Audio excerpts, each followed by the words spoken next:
ચોથો પિલર એ સંબંધ, રિલેશન. હવે સંબંધમાં બહુ જ જરૂરી છે કે ભાઈ સંબંધમાં એવું કહી શકાય કે ઉંમર અને જિંદગીમાં શું ફરક છે. ઉંમર એ એક ખાલી ને ખાલી નંબર છે. સમજો કે 44 યર્સ, મારી ઉંમર 44 યર્સ, અને લાઈફ એ એક એક ક્ષણે હું સ્માઇલ અને એન્થુઝિયાઝમ સાથે કેવી રીતે જીવી શકું, ધેટ ઇઝ લાઈફ. એટલે સંબંધો સાચવવા માટે પણ મારે સ્માઇલ અને ઉત્સાહ રાખવો જ પડશે. જેમ કે એક સ્ટોરી કહું. રામ અને રાવણ જ્યારે મરી જવા આવ્યા, રામ ભગવાને એમને યુદ્ધમાં પરાસ્ત કર્યા અને એ મૃત્યુ પામવા આવ્યા, ત્યારે રામ ભગવાનને રાવણે પૂછ્યું કે હું ઉંમરમાં તમારાથી મોટો છું, બુદ્ધિમાં કે મારા અસ્ત્ર શસ્ત્રથી હું તમારાથી બધું છું, બુદ્ધિમાં પણ મોટો છું, બળ વૈભવ બધી રીતે મોટો છું, તો હું કેમ તમારાથી હાર્યો? તો રામ ભગવાને એમને એક જ જવાબ આપ્યો. એના રીઝન બે છે. એક કે તમારો પાથ ખોટો હતો, તમારો સંગ ખોટો હતો, તમારી ડિઝાયરનેસ, તમારી ઈચ્છા ખોટી હતી, અને તમારા સંબંધો તમારા ભાઈ જોડે બરોબર નતા. વિભીષણજી સાચા પાથ ઉપર હતા, અને એ વિભીષણજીના હિસાબે તમે એક્સપાયર થયા. હવે એ જ વસ્તુ છે કે આપણે એટલા સંબંધો ડેવલપ કરવા કે જેથી આપણા ઘરના કે આપણા અંગત લોકો તો આપણને હેલ્પ કરે જ, અને આપણે પણ એમને હેલ્પ કરીએ, પણ આખી સોસાયટી કે સમાજ કેમ આપણને હેલ્પ ના કરે જો આપણે સારા રહીએ તો? કારણ કે બધાને પોતપોતાના લેવલે આપણે આપણી લીટી આગળ લાવવાની છે, બીજાની લીટી ભૂસવાની નથી. તો ભૂસ્યા વગર આપણે કેવી રીતે આગળ આવીને સમાજને કે બધાને હેલ્પ કરી શકીએ? અને જો આપણા સંબંધો આપણે લીટી ભૂસતા ના હોઈએ તો ડેફિનેટલી સારા જ રહે.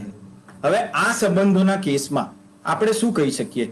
ઓક્સફર્ડ યુનિવર્સિટીમાં એવો સર્વે થયો છે કે કોઈ પણ સારો માણસ કે કોઈ માણસ જે સારો હ્યુમન બીંગ કે માનવતાની દ્રષ્ટિએ જેન્યુન એથિકલ માણસ થઈ શકે, એ માણસના સક્સેસના રેશિયો 84% થાય છે. એટલે અગેન સક્સેસ થવા માટે તમારે તમારા કોર સબ્જેક્ટમાં તો થોડુંક જ નોલેજની જરૂર છે, અને ઓલરેડી આપણું માઇન્ડ તો 500 કરોડ બુક વાંચી શકે છે, મોઢે રાખી શકે છે. એટલે સારા હ્યુમન બીઈંગ થઈ જઈશું તો આપણે આપણા ગોલ ઓટો મોડમાં કે આપણા પર્પઝ ઓટો મોડમાં આપણે સોલ્વ કરી શકીશું. ઓકે, હવે એક સ્ટોરી કહું. એક નાનો બાળક એના પપ્પા જોડે ધાબે જાય છે અને પતંગ ચડાવે છે. પતંગ જ્યારે ચડાવે છે તો પવનના હિસાબે પતંગ ઉપર જતો રહે છે. એ બહુ ખુશ થઈ જાય છે અને એના પપ્પાને કહે છે કે હજુ ઉપર જવા દો. એટલે એના પપ્પા ફૂલ દોરી છોડી લે છે. પછી કહે છે હજુ ઉપર જવા દો.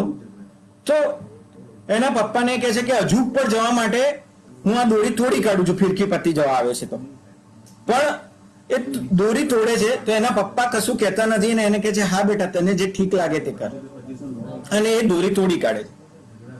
ધીરે ધીરે પતંગ જે હાઈટ પર ચડેલો હતો કે જે હાઈટ પર ચકતો હતો એ હાઈટ થી નીચે આવી જાય છે. હવે એ રડવા માંડે છે.